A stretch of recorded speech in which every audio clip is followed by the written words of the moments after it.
Thank you, Garth. Okay, Lee, come on. Anybody over here that would like to say if you would, you're welcome to do so. If you want to raise your hand, okay. Let me know, won't you? If you want to do it, you're welcome to say whatever you wish. John told me to keep it short, so I'll try to. The first recollection I have of John was many years ago, a long time before he worked at Western Precision. I particularly remember his association with Vaughn Taylor, because Vaughn came in the work, and he was in the work, I believe, 2 or 3 years before he came to work at Utah Tool and Die. And we were, compared to Vaughn, we were all pretty young. That's true, isn't it?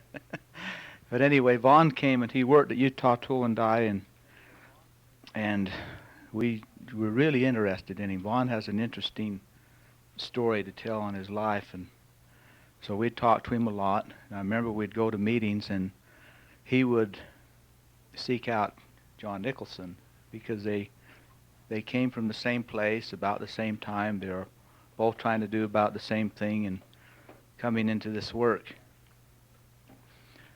I've lived long enough to see a lot of men and their families try to be part of the work, and for whatever reason they didn't last, they didn't stick.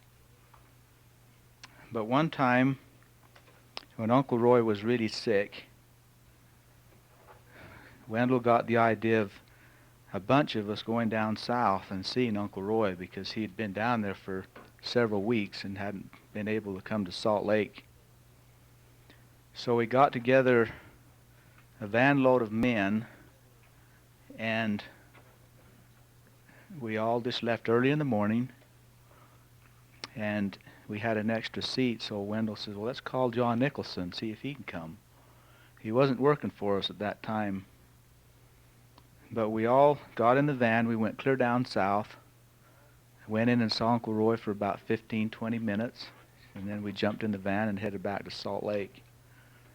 But I remember seeing John, and that was the first time I'd heard him speak. And the feeling came to me that this is one that's going to stick. He's sincere. He's here for the right reason. And since that day, I've had an appreciation for John Nicholson that I still have to this day. One of the thoughts that comes to my mind is when I think of John Nicholson, it reminds me a little bit of a bulldog. And I don't know why I say that, but he gets a hold of something and he just sticks with it until he's got it solved. A very good characteristic. But I sure appreciate him. I will definitely miss him. I'll be looking him up when I go south. He's just going to go live somewhere where we'd like to live someday in the near future. So appreciate you, John, and hope the best for you in your new venture.